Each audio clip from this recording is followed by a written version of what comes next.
যদি ওদের সেটেলই না থাকবে তাহলে ইডি সিবিআই এখনো পর্যন্ত অভিষেক বা মমতা ব্যানার্জিকে কেন গ্রেপ্তার করে জেলে ঢোকালো না? প্রমাণ নেই, কাকুর গলার স্বর মিলে গেল, এরপরেও বলবে প্রমাণ নেই অভিষেকের বিরুদ্ধে, নাকি ইডি সিবিআই কে সেটিং এর খেলা খেলাচ্ছে।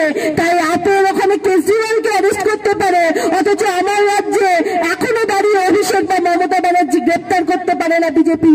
ইডি সিবিআই নাকি প্রমাণ খুঁজে পায় না। ওসব চুনোপুটি পাত্র, ওসব চুনোপুটি ওই কয়েকজন, ওদেরকে গ্রেপ্তার করে কি হবে? মাথাগুলোকে অ্যারেস্ট করুন। গরম পড়েছে, প্রত্যেকেরই কষ্ট হচ্ছে, কিন্তু দিদিমণির মাথাটা একটু বেশি খারাপ হয়েছে। দেখছেন ভুলভাল বকছেন, কি বলছেন, কি শব্দ ব্যবহার করছেন, নিজেরই ঠিক থাকছে না। এখন যাই হোক, গরমে মাথা খারাপ হতে পারে, কিন্তু গরমের কারণ যদি বলেন, এর একটা কারণ তো অনায়াসে গাছ কাটা, অনায়াসে জলাশয় বুঝিয়ে দেওয়া। আমাদের বিভিন্ন অঞ্চলে আমরা দেখিনি একের পর এক জলাশয়গুলো বুঝিয়ে দিয়ে সেখানে হচ্ছে ইমারত উঠছে, সেখানে মাল্টি স্টোরির বিল্ডিং উঠছে, ফ্ল্যাট উঠছে। আমরা দেখিনি যে গাছগুলো কেটে দেওয়া হচ্ছে একের পর এক। তার পিছনেও এই গরমের একটা বড় কারণ। তাতে লাভ হচ্ছে কার? হ্যাঁ, তৃণমূলের পকেট ভরছে, তাদের প্রমোটারদের পকেট ভরছে, তাদের হচ্ছে সম্পত্তির পরিমাণ বাড়ছে, আর আমি আপনি মরছি। আর তারপরে আরো যদি ভেজাল হয়, কেন যে কলকাতায় ফ্ল্যাট তৈরি হয়েছে, তারপরে ভেঙে পড়ে গায়ে গায়ে ফ্ল্যাট, ভেঙে পড়ে মানুষ মারা গেছে, তাতেই বা ওদের কি?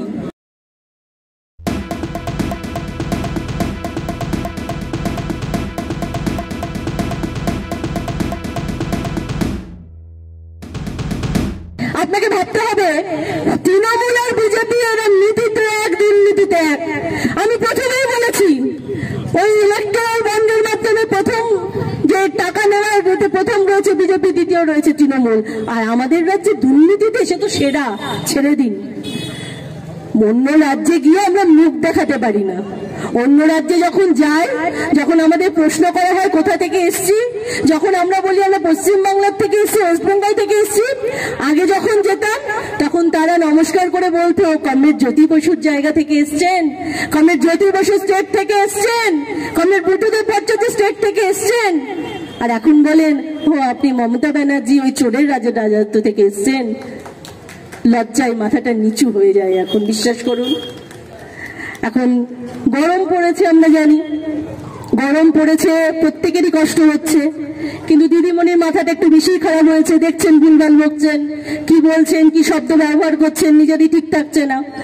এখন যাই হোক, গরমে মাথা খারাপ হতে পারে, কিন্তু গরমের কারণ যদি বলেন, এর একটা কারণ তো অনায়াসে গাছ কাটা, অনায়াসে জলাশয় বুঝিয়ে দেওয়া। আমাদের বিভিন্ন অঞ্চলে আমরা দেখিনি একের পর এক জলাশয়গুলো বুঝিয়ে দিয়ে সেখানে হচ্ছে ইমারত উঠছে, সেখানে মাল্টি স্টোরির বিল্ডিং উঠছে, ফ্ল্যাট উঠছে। আমরা দেখিনি যে গাছগুলো কেটে দেওয়া হচ্ছে একের পর এক। তার পিছনেও এই গরমের একটা বড় কারণ। তাতে লাভ হচ্ছে কার? হ্যাঁ, তৃণমূলের পকেট ভরছে, তাদের প্রমোটারদের পকেট ভরছে, তাদের হচ্ছে সম্পত্তির পরিমাণ বাড়ছে, আর আমি আপনি মরছি। আর তারপরে আরো যদি ভেজাল হয়, কেন যে কলকাতায় ফ্ল্যাট তৈরি হয়েছে, তারপরে ভেঙে পড়ে গায়ে গায়ে ফ্ল্যাট, ভেঙে পড়ে মানুষ মারা গেছে, তাতেই বা ওদের কি? মাল্টি স্টোরির বিল্ডিং করবে, ভেজাল থাকবে, গায়ে গায়ে হবে, প্ল্যান থাকবে না, তাতে টাকা তো পাওয়া গেছে। আর এই টাকা পাওয়া গেলেই হলো, এবার তাতে চাপা পড়ে কয়েকজন মানুষ মরল, কয়েক ডজন মানুষ মরল, তাদের ওদের কি যায় আসে বলুন? কিছু কি যায় আসে? তাই তো আমরা দেখতে পাই কলকাতা শহরে ওরকম ভাবে বিল্ডিং গুলো তৈরি হচ্ছে। আমরা প্রশ্ন করতে চাই, মানুষকে বলতে চাই যে আপনাদের বাড়িতে যখন আসবে, আপনাদের বাড়িতে যখন বা আপনাদের পাড়ায় যখন তৃণমূলের প্রার্থীরা আসবে, তৃণমূলের লোকেরা আসবে, আপনি তাদেরকে একটা প্রশ্ন করবেন তো, যে তোমরা যে বলেছিলে সবার হাতে কাজ, সবার পেটে ভাত, তাহলে আজকে আমার ছেলে মেয়েগুলো কেন ওখানে অনশনে বসে আছে? তাহলে আজকে কেন আমার রাজ্যের আমার ছেলে মেয়েগুলোর হাতে কাজ নেই? তোমরাই তো বলেছিলে সবার হাতে কাজ দেব। সবার হাতে কাজ দেওয়ার নাম করে তৃণমূল নেতা মন্ত্রীদের কাজ দিয়েছেন, টাকা চুরি করার কাজ দিয়েছেন, চাকরির নাম করে টাকাকে হাতিয়ে নেওয়ার কাজ দিয়েছেন। প্রশ্ন করতে হবে আপনাকে, সবার হাতে কাজ, টাকা নিয়ে ঘুষ খেয়ে চাকরি হয়নি ছেলে মেয়েদের, টাকা নিয়ে ঘুষ খেয়ে যাদের কাজ হয়েছে, চাকরি হয়েছে, তাদের চাকরিগুলো চলে গেছে কত সময়। এই কোর্ট কাছারি হয়েছে, তাদের কাজগুলো চলে গেছে। ভিটে মাটি বিক্রি করে তারা টাকা দিয়েছিল। খাটের তলা থেকে, আলমারি থেকে একের পর এক টাকা বেরোচ্ছে। এই কথাগুলো এখনো বলতেও ইচ্ছে করে না, সেই আপনারা সকলে জানেন। ফলে তৃণমূলের দুর্নীতি বলতে গেলে গোটা রাত কাবার হয়ে যাবে। আমি একাই হয়তো বলে যাব, তাও তৃণমূলের দুর্নীতি শেষ করতে পারবো না, এরকম লম্বা দুর্নীতি ওদের। কিন্তু আমরা আপনাদের কাছে প্রশ্ন করতে চাই, তৃণমূল আর বিজেপিকে কি আপনারা আলাদা ভাবছেন? আপনারা কি ভাবছেন যে তৃণমূল আর বিজেপি এই দুটো দল আমাদের কাছে আলাদা আলাদা করে আসছে, তার মানে এরা আলাদা আলাদা কথা বলছে, এই দুটো আলাদা? বলবো ভুল করছেন বন্ধু, এখনই চিনলেন না।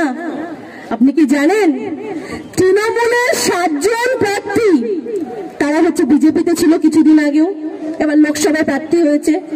আর বিজেপির 6 জন প্রার্থী তারা এবার বিজেপির প্রার্থী হয়েছে, কিছুদিন আগে তৃণমূলে ছিল। আপনি এরপরেও বলবেন তৃণমূল আর বিজেপি এক নয়? আমাদের রাজ্যে ছিল নাকি বিজেপি? আমাদের রাজ্যে বিজেপি ছিল।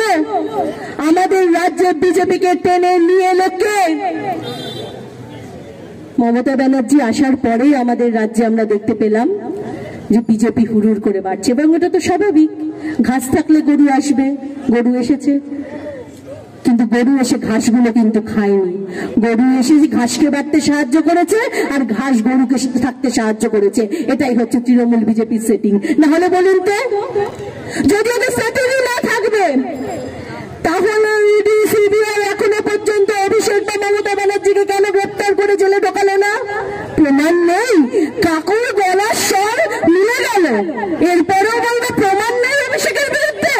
নাকি ইডি সিবিআই কে সেটিং এর খেলা খেলাচ্ছে, তাই আপনার ওখানে কেজরিওয়ালকে অ্যারেস্ট করতে পারে, অথচ আমার রাজ্যে এখনো দাঁড়িয়ে অভিষেক বা মমতা ব্যানার্জি গ্রেপ্তার করতে পারে না বিজেপি? ইডি সিবিআই নাকি প্রমাণ খুঁজে পায় না? ওসব চুনোপুটি পাত্র, ওসব চুনোপুটি ওই কয়েকজন, ওদেরকে গ্রেপ্তার করে কি হবে? মাথাগুলোকে অ্যারেস্ট করুন। আমরা তো কবে থেকে বলছি বামপন্থীরা, আমরা কবে থেকে বলছি যে আসলে মাথাটাকে অ্যারেস্ট করুন, মাথায় ঘা মারুন, তবেই তো গোটা দেহটা নড়বড় করে উঠবে। সেটা না করে আপনারা একবার লেজে মারছেন, একবার ডাঙায় মারছেন। আরে মাথা মারতে হবে তো, একবার কান একবার লেজ টানলে হয় নাকি? আসল মাথায় বাড়ি মারুন, কিন্তু মারছে না। তাহলে এইসব সেটিং আমরা বুঝতে পারছি না এখনো। প্লিজ চুরি করবেন না। একজন কন্টেন্ট ক্রিয়েটার অত্যন্ত কষ্ট করে তার কাজকে এগিয়ে নিয়েছে, তাই তার কাজকে সাপোর্ট করুন, তার কাজকে ভালোবাসুন, কিন্তু তার কাজ নিজের চ্যানেলে তুলে দেবেন না। কারণ জানবেন পাইরেসি কিন্তু একটা অত্যন্ত দণ্ডনীয় অপরাধ। আপনারা দেখছেন আওয়াজ, রোজকারের হক কথা। For more updates about Awaaz, please subscribe our YouTube channel Rajshekhar thali.